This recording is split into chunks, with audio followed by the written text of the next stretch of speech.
اللہ تعالیٰ نے تخلیق انسان سے پہلے مختلف انواع کی مخلوق کو انسان کے تابع فرما کرنے کے لیے تخلیق کیا۔ ان مخلوقات میں سے گھوڑا ایک ایسا جانور ہے جو مسلسل انسان کی خدمت کرتا آ رہا ہے۔ زمانہ قدیم سے ہی گھوڑا سواری اور مال برداری کا کام کرتا آ رہا ہے۔ حضرت انسان نے لاکھوں میل کا سفر انہی گھوڑوں کی پشت پر ہی کیا، اور گھوڑا قدیم زمانے سے ہی انسان کے لیے تیز ترین سواری رہی ہے۔ جس نے جہاد فی سبیل اللہ کے لیے گھوڑا پالا، اسے روزے دار کے مثل اجر ملے گا، اور جس نے گھوڑے پر خرچ کیا تو اس کا خرچہ صدقہ شمار کیا جائے گا۔ سیدہ اسماء بنت یزید رضی اللہ تعالیٰ عنہا سے مروی ہے کہ رسول اللہ صلی اللہ علیہ وآلہ وسلم نے فرمایا، گھوڑے کی پیشانیوں کے ساتھ قیامت کے دن تک، یعنی ہمیشہ کے لیے خیر وابستہ کر دی گئی ہے۔ بس جس شخص نے اللہ تعالیٰ کی راہ کے لیے تیاری کرتے ہوئے گھوڑا باندھا اور اس کے رستے کی خاطر ثواب کی نیت سے اس پر خرچ کیا، تو اس گھوڑے کا سیر ہونا، بھوکا ہونا، سیراب ہونا، پیاسا ہونا اور اس کا پیشاب، یہ سب چیزیں قیامت کے دن اس کے ترازو میں کامیابی کا باعث بنے گی۔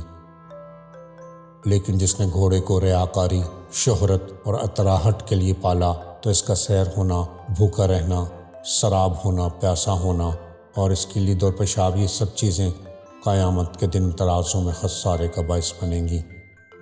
لگ بھگ 4000 قبل مسیح انسان نے پہلی بار گھوڑے کو پالتو بنایا تھا۔ 3000 قبل مسیح سے گھوڑے کو عام طور پر پالا جا رہا ہے۔ گھوڑے کا بچہ پیدا ہونے کے کچھ ہی دیر بعد کھڑا ہونے اور بھاگنے کے قابل ہو جاتا ہے۔ اوسطاً گھوڑوں کی عمر 25 سے 30 سال تک ہوتی ہے۔ دنیا میں اس وقت گھوڑوں کی 300 سے زائد اقسام ہیں جو مختلف کام سر انجام دیتی ہیں۔ گھوڑے 350 زاویے سے زیادہ دیکھ سکتے ہیں۔ گھوڑے کی قوت سماعت بہت تیز ہوتی ہے اور اس کے کان 180 زاویے تک مڑ سکتے ہیں۔ اس لیے سر کو حرکت دیے بغیر گھوڑے ہر طرف کی آواز سن سکتے ہیں۔ ان کی قوت شامہ بہت تیز ہوتی ہے، تاہم گھوڑے سونگھنے کی بجائے قوت بصارت پر زیادہ بھروسہ کرتے ہیں۔ گھوڑے کے جسم میں عملاً 205 ہڈیاں ہوتی ہیں۔ انسان اور گھوڑے کے ڈھانچے میں ہنسلی کی ہڈی کا فرق ہوتا ہے۔ گھوڑوں میں یہ ہڈی نہیں ہوتی اور اگلی ٹانگیں براہ راست ریڑھ کی ہڈی سے جڑی ہوتی ہیں۔ گھوڑے کی ٹانگیں اور سونڈ بھی منفرد ہیں۔ 500 کلو وزنی ایک گھوڑا عملاً 7 سے 11 کلو تک خوراک اور 38 سے 45 لیٹر تک پانی پی لیتا ہے۔ ابو قتادہ رضی اللہ تعالیٰ عنہ نبی کریم صلی اللہ علیہ وآلہ وسلم سے روایت کرتے ہیں کہ آپ نے فرمایا کہ بہترین گھوڑا وہ ہے جو سیاہ ہو اور اس کی پیشانی پر تھوڑی سی سفیدی اور اس کا اوپر والا ہونٹ یا ناک سفید ہو۔ پھر وہ جس کی 3 ٹانگیں سفید ہوں، آگے والی داہنی ٹانگ گھوڑے کے رنگ کی ہو، اگر سیاہ رنگ کا نہ ہو تو پھر وہ جس میں قدرے سرخی اور قدرے سیاہی ہو اور اس کا کان سیاہ ہو، وہ بھی اس کی مثل ہے۔ جاہلیت میں عربوں کو گھوڑوں سے بہت زیادہ شغف تھا۔ وہ گھوڑوں کو اپنی اولاد پر فضیلت دیتے تھے۔ جس شخص کے پاس گھوڑا نہ ہوتا تو اسے قوم طعنہ دیا کرتی تھی۔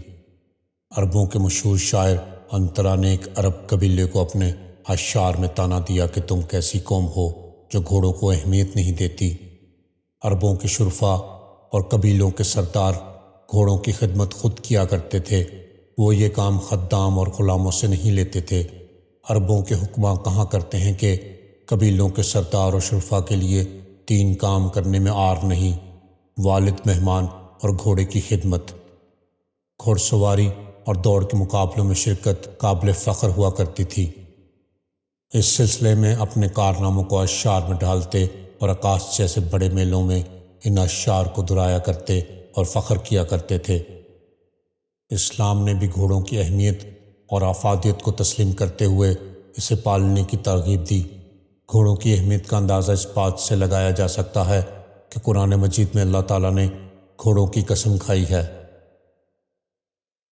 ہانپتے ہوئے دوڑنے والے گھوڑوں کی قسم، پھر ٹاپ مار کر آگ جھاڑنے والوں کی قسم، پھر صبح کے وقت دھاوا بولنے والوں کی قسم، بس اس وقت گرد و غبار اڑاتے ہیں۔ پھر اسی کے ساتھ فوجوں کے درمیان گھس جاتے ہیں۔ عربوں کی گھوڑوں سے محبت کی وجہ سے ہی قرآن مجید میں حب دنیا کی مثال اس طرح دی گئی: لوگوں کے لیے مرغوبات نفس، عورتیں، اولاد، سونے چاندی کے ڈھیر، چیدہ گھوڑے، مواشی اور زرعی زمینیں بڑی خوشنما بنا دی گئی ہیں، مگر یہ سب دنیا کے چند روزہ زندگی کے سامان ہے۔ حقیقت میں جو بہتر ٹھکانہ ہے وہ تو اللہ کے پاس ہے۔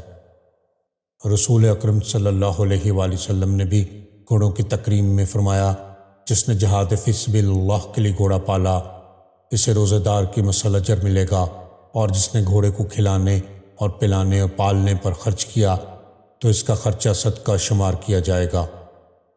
ایک اور مقام پر ارشاد فرمایا: بھلائی گھوڑوں کی پیشانی پر تا قیامت ثبت رہے گی۔ آپ نے گھوڑوں کی تذلیل اور تحقیر کرنے سے سختی سے منع فرمایا ہے۔ آپ نے گھوڑوں کی دم کاٹنے سے، خصی کرنے سے اور پیشانی کے بال کاٹنے سے بھی منع فرمایا ہے۔ اس کی وجہ یہ ہے کہ گھوڑے کی فطرت میں اترانا شامل ہے، ایسا کرنے سے اس کے جذبات کو ٹھیس پہنچتی ہے۔ حضرت عمر فاروق رضی اللہ تعالیٰ عنہ کے بارے میں معروف ہے کہ آپ اسلام سے قبل عکاس میلے میں گھوڑوں کی دوڑ میں شامل ہوا کرتے تھے۔ آپ قریش کے بہترین گھوڑ سواروں میں سے تھے۔ آپ کے قد و قدامت کے بارے میں لکھا ہے کہ آپ گھوڑے پر اچھل کر اور جم کر بیٹھتے، سواری پر بیٹھتے تو پاؤں زمین سے ٹکراتے تھے۔ یہی وجہ ہے کہ عربوں نے جس طرح اپنی نسل اور نسب کا خیال رکھا، اسی قدر گھوڑوں کی نسب اور نسل کا بھی خیال رکھا۔ عربوں میں معروف ہے حضرت اسماعیل علیہ السلام پہلے شخص تھے جو گھوڑے پر سوار ہوئے۔ حضرت داؤد علیہ السلام کے بارے میں ہمیں ملتا ہے کہ آپ کو گھوڑوں سے خاص شغف تھا۔ آپ کے پاس 1000 گھوڑے تھے جو حضرت سلیمان علیہ السلام کو ورثے میں ملے۔